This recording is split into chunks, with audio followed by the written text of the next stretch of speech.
Sunan Gunung Jati. 1. Asal-usul Sunan Gunung Jati. Dalam usia yang begitu muda Syarif Hidayatullah ditinggal mati oleh ayahnya. Ia ditunjuk untuk menggantikan kedudukannya sebagai Raja Mesir, tapi anak yang masih berusia 20 tahun itu tidak mau. Dia dan ibunya bermaksud pulang ke tanah Jawa berdakwah di Jawa Barat. Kedudukan ayahnya itu kemudian diberikan kepada adiknya yaitu Syarif Nurullah. Sewaktu berada di negeri Mesir, Syarif Hidayatullah berguru kepada beberapa ulama besar di daratan Timur Tengah. Dalam usia muda itu ilmunya sudah sangat banyak, maka ketika pulang ke tanah leluhurnya yaitu Jawa, ia tidak merasa kesulitan melakukan dakwah. 2. Perjuangan Sunan Gunung Jati. Sering kali terjadi kerancuan antara nama Fathahillah dengan Syarif Hidayatullah yang bergelar Sunan Gunung Jati. Orang menganggap Fathahillah dan Syarif Hidayatullah adalah satu, tetapi yang benar adalah dua orang. Syarif Hidayatullah, cucu Raja Pajajaran, adalah seorang penyebar Islam di Jawa Barat yang kemudian disebut Sunan Gunung Jati. Sedangkan Fathahillah adalah seorang pemuda Pasai yang dikirim Sultan Trenggana membantu Sunan Gunung Jati berperang melawan Portugis. Bukti bahwa Fathahillah bukan Sunan Gunung Jati adalah makam dekat Sunan Gunung Jati yang ada tulisan Tubagus Pasai adalah Fatullah atau Fathahillah atau Faletehan menurut lidah orang Portugis. Syarif Hidayatullah dan ibunya Syarifah Mudaim datang ke negeri Caruban Larang, Jawa Barat pada tahun 1475 sesudah mampir dahulu di Gujarat dan Pasai untuk menambah pengalaman. Kedua orang itu disambut gembira oleh Pangeran Cakrabuana dan keluarganya. Syekh Datuk Kahfi sudah wafat, guru Pangeran Cakrabuana dan Syarifah Mudaim itu dimakamkan di Pasambangan. Dengan alasan agar selalu dekat dengan makam gurunya, Syarifah Mudaim minta diizinkan tinggal di Pasambangan atau Gunung Jati. Syarifah Mudaim dan puteranya Syarif Hidayatullah meneruskan usaha Syekh Datuk Kahfi, sehingga kemudian hari Syarif Hidayatullah terkenal sebagai Sunan Gunung Jati. Tibalah saat yang ditentukan, Pangeran Cakrabuana menikahkan anaknya yaitu Nyi Pakungwati dengan Syarif Hidayatullah.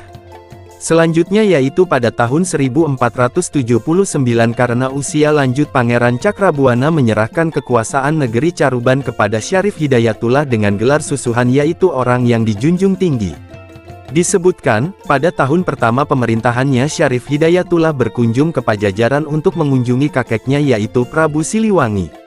Sang Prabu diajak masuk Islam kembali tetapi tidak mau. Meski Prabu Siliwangi tidak mau masuk Islam, dia tidak menghalangi cucunya menyiarkan agama Islam di wilayah Pajajaran. Syarif Hidayatullah kemudian melanjutkan perjalanannya ke Serang. Penduduk Serang sudah ada yang masuk Islam dikarenakan banyaknya saudagar dari Arab dan Gujarat yang sering singgah ke tempat itu. Kedatangan Syarif Hidayatullah disambut baik oleh Adipati Banten. Bahkan Syarif Hidayatullah dijodohkan dengan puteri Adipati Banten yang bernama Nyi Kawungten.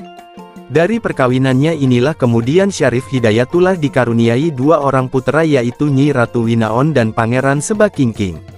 Dalam menyebarkan agama Islam di tanah Jawa, Syarif Hidayatullah atau Sunan Gunung Jati tidak bekerja sendirian, beliau sering bermusyawarah dengan anggota para wali lainnya di Masjid Demak. Bahkan disebutkan beliau juga membantu berdirinya Masjid Demak. Dari pergaulannya dengan Sultan Demak dan para wali lainnya ini akhirnya Syarif Hidayatullah mendirikan Kesultanan Pakungwati dan ia memproklamirkan diri sebagai raja yang pertama dengan gelar Sultan. Dengan berdirinya kesultanan tersebut Cirebon tidak lagi mengirim upeti kepada Pajajaran yang biasanya disalurkan lewat Kadipaten Galuh. Dengan bergabungnya prajurit dan perwira pilihan ke Cirebon maka makin bertambah besarlah pengaruh Kesultanan Pakungwati. Daerah-daerah lain seperti Surakarta, Japura, Wanagiri, Telaga dan lain-lain menyatakan diri menjadi wilayah Kesultanan Cirebon. Lebih-lebih dengan diperluasnya pelabuhan Muara Jati, makin bertambah besarlah Kesultanan Cirebon. Banyak pedagang besar dari negeri asing datang menjalin persahabatan. Di antaranya dari negeri Tiongkok. Salah seorang keluarga istana Cirebon kawin dengan pembesar dari negeri Cina yang berkunjung ke Cirebon yaitu Ma Huan. Maka jalinan antara Cirebon dan negeri Cina makin erat. Bahkan Sunan Gunung Jati pernah diundang ke negeri Cina dan kawin dengan puteri Kaisar Cina bernama Puteri Ong Tien. Kaisar Cina pada saat itu dari dinasti Ming juga beragama Islam. Dengan perkawinan itu sang kaisar ingin menjalin erat hubungan baik antara Cirebon dan negeri Cina. Hal ini ternyata menguntungkan bangsa Cina untuk dimanfaatkan dalam dunia perdagangan. Sesudah kawin dengan Sunan Gunung Jati, Puteri Ong Tien diganti namanya menjadi Nyi Ratu Rara Semanding. Kaisar ayah Puteri Ong Tien ini membekali puterinya dengan harta benda yang tidak sedikit. Sebagian besar barang-barang peninggalan Puteri Ong Tien yang dibawa dari negeri Cina itu sampai sekarang masih ada dan tersimpan di tempat yang aman. Istana dan Masjid Cirebon kemudian dihiasi lagi dengan motif-motif hiasan dinding dari negeri Cina. Masjid Agung Sang Cipta Rasa dibangun pada tahun 1980 atas prakarsa Nyi Ratu Pakungwati atau istri Sunan Gunung Jati. Dari pembangunan masjid itu melibatkan banyak pihak, diantaranya Wali Songo dan sejumlah tenaga ahli yang dikirim oleh Raden Patah. Dalam pembangunan itu Sunan Kalijaga mendapat penghormatan untuk mendirikan Soko Tatal sebagai lambang persatuan umat. Selesai membangun masjid, diteruskan dengan membangun jalan raya yang menghubungkan Cirebon dengan daerah-daerah kadipaten lainnya untuk memperluas pengembangan Islam di seluruh tanah Pasundan. Prabu Siliwangi hanya bisa menahan diri atas perkembangan wilayah Cirebon yang semakin luas itu. Bahkan wilayah Pajajaran sendiri sudah semakin terhimpit. Pathak Warak menyumpah-nyumpah, hatinya marah sekali diperlakukan seperti itu. Apalagi dilihatnya para tamu undangan menertawakan kekonyolan itu, dia pun semakin malu. Hampir saja Roroyono ditamparnya kalau tidak ingat bahwa gadis itu adalah puteri gurunya. Pada tahun 1511 Malaka diduduki oleh bangsa Portugis. Selanjutnya mereka ingin memperluas kekuasaannya ke Pulau Jawa. Pelabuhan Sunda Kelapa yang jadi incaran mereka untuk menancapkan kuku penjajahan. Demak Bintoro tahu bahaya besar yang mengancam Kepulauan Nusantara. Oleh karena itu Raden Patah mengirim Adipati Unus atau Pangeran Sabrang Lor untuk menyerang Portugis di Malaka. Ada salah seorang pejuang Malaka yang ikut ke tanah Jawa yaitu Fatahillah. Ia bermaksud meneruskan perjuangannya di tanah Jawa. Dan di masa Sultan Trenggana ia diangkat menjadi panglima perang. Pengalaman adalah guru yang terbaik, dari pengalamannya bertempur di Malaka tahulah Fatahillah titik-titik lemah tentara dan siasat Portugis. Itu sebabnya dia dapat memberi komando dengan tepat dan setiap serangan Demak Cirebon selalu membawa hasil gemilang. Akhirnya Portugis dan Pajajaran kalah, Portugis kembali ke Malaka, sedang tentara Pajajaran cerai-berai tak menentuk arahnya. Selanjutnya Fatahillah ditugaskan mengamankan Banten dari gangguan para pemberontak yaitu sisa-sisa pasukan Pajajaran. Usaha ini tidak menemui kesulitan karena Fatahillah dibantu putra Sunan Gunung Jati yang bernama Pangeran Sebakingking. Dikemudikan hari Pangeran Sebakingking ini menjadi penguasa Banten dengan gelar Pangeran Hasanuddin. Kurang lebih sekitar tahun 1479, Sunan Gunung Jati pergi ke daratan Cina dan tinggal di daerah Nanking. Di sana ia digelari dengan sebutan Maulana Insanul Kamil. Daratan Cina sejak lama dikenal sebagai gudangnya ilmu pengobatan, maka di sanalah Sunan Gunung Jati juga berdakwah dengan jalan memanfaatkan ilmu pengobatan. Beliau menguasai ilmu pengobatan tradisional. Di samping itu, pada setiap gerakan fisik dari ibadah sholat sebenarnya merupakan gerakan ringan dari terapi pijat atau akupuntur, terutama bila seseorang mau mendirikan sholat dengan baik, benar lengkap dengan amalan sunnah dan tumaninahnya. Dengan mengajak masyarakat Cina agar tidak makan daging babi yang mengandung cacing pita, dan giat mendirikan sholat 5 waktu, maka orang yang berobat kepada Sunan Gunung Jati banyak yang sembuh sehingga nama Gunung Jati menjadi terkenal di seluruh daratan Cina. Di negeri naga itu Sunan Gunung Jati berkenalan dengan Jenderal Cheng Ho dan sekretaris kerajaan bernama Ma Huan, serta Fei Xin, ketiga orang ini sudah masuk Islam. Pada suatu ketika Sunan Gunung Jati berkunjung ke hadapan Kaisar Honggi, pengganti Kaisar Yongle dengan puteri Kaisar yang bernama Ong Tien. Menurut versi lain yang mirip sebuah legenda, sebenarnya kedatangan Sunan Gunung Jati di negeri Cina adalah karena tidak sengaja. Pada suatu malam, beliau hendak melaksanakan sholat tahajud. Beliau hendak sholat di rumah tetapi tidak khusyuk, lalu beliau sholat di masjid juga belum khusyuk. Beliau heran padahal bagi para wali, sholat tahajud itu adalah kewajiban yang harus dilaksanakan dengan sebaik-baiknya. Kemudian Sunan Gunung Jati sholat di atas perahu dengan khusyuk. Bahkan dapat tidur dengan nyenyak setelah sholat dan berdoa. Ketika beliau terbangun beliau merasa kaget. Daratan Pulau Jawa tidak nampak lagi. Tanpa sepengetahuannya beliau telah dihanyutkan ombak hingga sampai ke negeri Cina. Di negeri Cina beliau membuka praktek pengobatan. Penduduk Cina yang berobat disuruhnya melaksanakan sholat. Setelah mengerjakan sholat mereka sembuh. Makin hari namanya makin terkenal, beliau dianggap sebagai Shinsei yang berkepandaian tinggi terdengar oleh Kaisar. Sunan Gunung Jati dipanggil ke istana. Kaisar hendak menguji kepandaian Sunan Gunung Jati sebagai tabib. Dia pasti dapat mengetahui mana seorang yang hamil muda atau belum hamil. Dua orang puteri Kaisar disuruh maju. Seorang di antara mereka sudah bersuami dan sedang hamil muda atau baru 2 bulan. Sedang yang seorang lagi masih perawan namun perutnya diganjal dengan bantal sehingga nampak seperti orang hamil. Sementara yang benar-benar hamil perutnya masih kelihatan kecil sehingga nampak seperti orang yang belum hamil. "Hai tabib asing, mana di antara puteriku yang hamil?" tanya Kaisar. Sunan Gunung Jati diam sejenak. Ia berdoa kepada Tuhan. "Hai orang asing, mengapa kau diam? Cepat kau jawab," teriak Kaisar Cina. "Dia," jawab Sunan Gunung Jati sembari menunjuk puteri Ong Tien yang masih perawan. Kaisar tertawa terbahak-bahak mendengar jawaban itu. Demikian pula seluruh balairung istana Kaisar. Namun kemudian tawa mereka terhenti, karena puteri Ong Tien menjerit keras sembari memegangi perut dia. "Ayah, saya benar-benar hamil." Maka gemparlah seisi istana. Ternyata bantal di perut Ong Tien telah lenyap entah kemana. Sementara perut puteri cantik itu benar-benar membesar seperti orang hamil. Kaisar menjadi murka. Sunan Gunung Jati diusir dari daratan Cina. Sunan Gunung Jati menurut. Hari itu juga ia pamit pulau ke Pulau Jawa.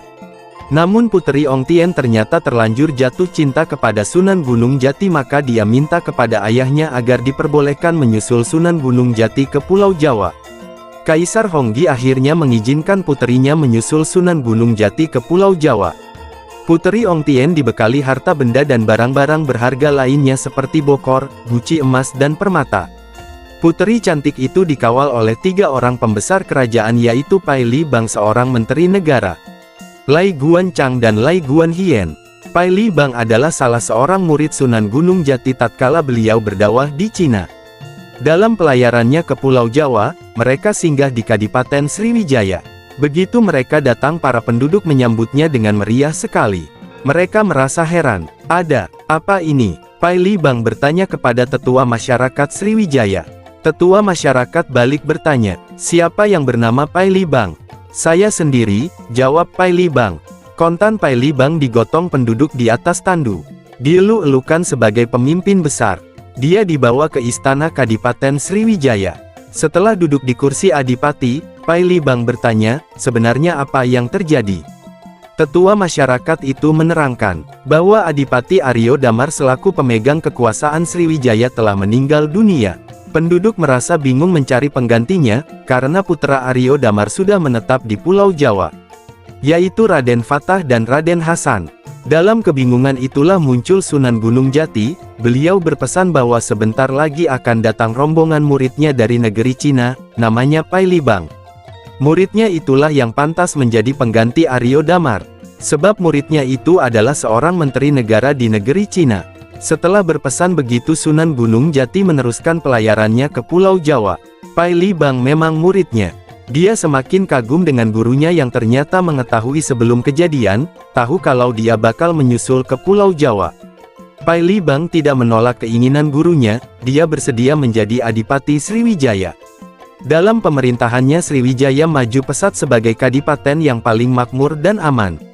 Setelah Pai Li Bang meninggal dunia, maka nama Kadipaten Sriwijaya diganti menjadi nama Kadipaten Pai Li Bang. Dalam perkembangannya karena proses pengucapan lidah orang Sriwijaya, maka lama-kelamaan Kadipaten itu lebih dikenal dengan sebutan Palembang hingga sekarang. Sementara itu puteri Ong Tien meneruskan pelayarannya hingga ke Pulau Jawa. Sampai di Cirebon dia mencari Sunan Gunung Jati, tapi Sunan Gunung Jati sedang berada di Luragung. Puteri itu pun menyusulnya. Pernikahan antara puteri Ong Tien dengan Sunan Gunung Jati terjadi pada tahun 1481, tapi sayang pada tahun 1485 puteri Ong Tien meninggal dunia. Maka jika Anda berkunjung ke makam Sunan Gunung Jati di Cirebon, janganlah merasa heran, di sana banyak ornamen Cina dan nuansa Cina lainnya. Memang ornamen dan barang-barang antik itu berasal dari Cina. Wali Songo selalu bermusyawarah apabila menghadapi suatu masalah pelik yang berkembang di masyarakat, termasuk kebijakan dakwah yang mereka lakukan kepada masyarakat Jawa. Mula-mula Sunan Ampel tidak setuju atas cara dakwah yang dilakukan Sunan Kalijaga dan Sunan Bonang. Namun Sunan Kudus mengajukan pendapatnya. Saya setuju dengan pendapat Sunan Kalijaga, bahwa adat istiadat lama yang masih bisa diarahkan kepada agama tauhid maka kita akan memberikannya warna islami. Sedang adat dan kepercayaan lama yang jelas-jelas menjurus ke arah kemusyrikan kita tinggal sama sekali. Sebagai misal, gamelan dan wayang kulit, kita bisa memberinya warna Islam sesuai dengan selera masyarakat. Adapun tentang kekhawatiran Kanjeng Sunan Ampel, saya mempunyai keyakinan bahwa di belakang hari akan ada orang yang menyempurnakannya. Adanya dua pendapat yang seakan bertentangan tersebut sebenarnya mengandung hikmah. Pendapat Sunan Kalijaga dan Sunan Kudus ada benarnya yaitu agar Islam cepat diterima oleh orang Jawa, dan ini terbukti, dikarenakan dua wali tersebut pandai mengawinkan adat istiadat lama yang dapat ditolerir Islam maka penduduk Jawa banyak yang berbondong-bondong masuk agama Islam. Pada prinsipnya mereka mau menerima Islam dengan lebih dahulu dan sedikit demi sedikit kemudian mereka akan diberi pengertian akan kebersihan tauhid dalam iman mereka. Sebaliknya, adanya pendapat Sunan Ampel yang menginginkan Islam harus disiarkan dengan murni dan konsekuen juga mengandung hikmah kebenaran yang hakiki, sehingga membuat umat semakin berhati-hati menjalankan syariat agama secara benar dan bersih dari segala macam bid'ah. Inilah jasa Sunan Ampel yang sangat besar, dengan peringatan inilah beliau telah menyelamatkan akidah umat agar tidak tergelincir ke lembah musyrik. Terima kasih telah menonton sampai akhir, sampai jumpa lagi di episode berikutnya.